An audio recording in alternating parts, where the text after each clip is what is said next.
s'il y a bien un truc sur quoi on me complimente ces dernières semaines, c'est vraiment mon make-up.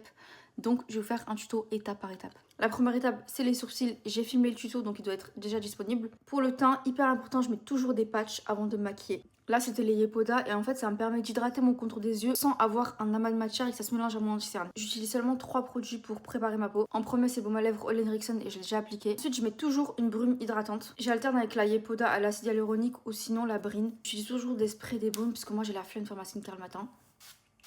Directement hydratation, acide hyaluronique sur la peau, c'est parfait. Dès que j'en suis là, je vais passer à la crème La Roche-Posay. C'est la Hydraphase légère. J'adore la texture de cette crème. C'est une texture gel qui va vraiment hydrater en profondeur. Comme vous le voyez, c'est bon. Ma peau est littéralement prête et ça en 2 minutes. Pour le teint, encore une fois, j'utilise 3-4 produits parce que j'ai pas le temps, j'ai la flemme et j'ai envie de maquiller hyper rapidement. Pas de fond de teint que de l'anti-cerne. En ce moment, j'aime bien utiliser l'anti-cerne de chez Essence. C'est le Stay All Day 14h. J'aime bien en mettre juste au niveau des cernes comme ça, en bas de ma bouche.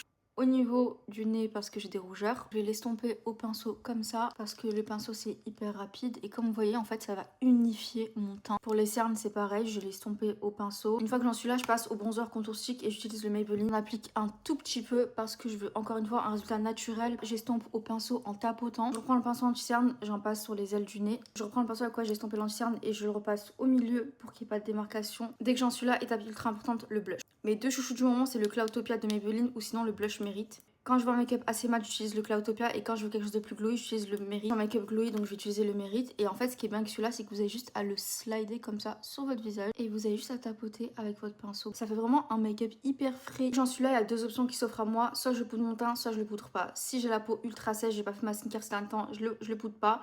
Mais aujourd'hui, j'ai envie de le poudrer. En général, quand je poudre mon teint, c'est avec la Fit Me de Maybelline. Et je vais le faire au pinceau et non la houppette parce qu'encore une fois, je vais pas envie de mettre beaucoup de matière. Juste à tapoter mon pinceau en regardant vers le haut. Voilà.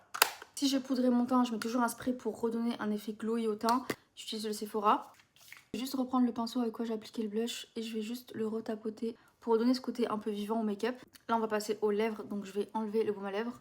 Je vais utiliser le feutre 01 de chez NYX. Tracer mes lèvres comme ça. Si c'est pas parfait, c'est pas grave. Ensuite, je vais mettre une encre à lèvres de chez Laneige. J'en mets juste au centre de mes lèvres. Là, on attend un tout petit peu et ensuite, je vais prendre un mouchoir. Le but, c'est vraiment que ça teinte juste les lèvres. J'ai mis un petit baume à lèvres en attendant. On arrive à la fin du make-up. L'étape la plus importante, c'est ça. Les feutres à lèvres de chez NYX. J'utilise la teinte 01 et 04. C'est avec ces feutres là que je vais me faire des mini taches de rousseur. Ce qui fait que mon make-up il est trop mignon. Ce qui est bien c'est qu'on a un petit embout en boule. Du coup c'est ultra précis. Je vais donner un peu de contraste. Je prends la teinte 04 et je fais quelques points. C'est que je reprends le pinceau du blush et je retapote par dessus. Et là j'ai juste à retirer le gloss. Et voilà le résultat du make-up. Je trouve que c'est tellement beau, tellement frais. Et ça fait un effet un peu naturel, même si je sais que c'est pas naturel, il y a du maquillage sur mon visage. Mais je trouve que c'est tellement beau et tellement cute.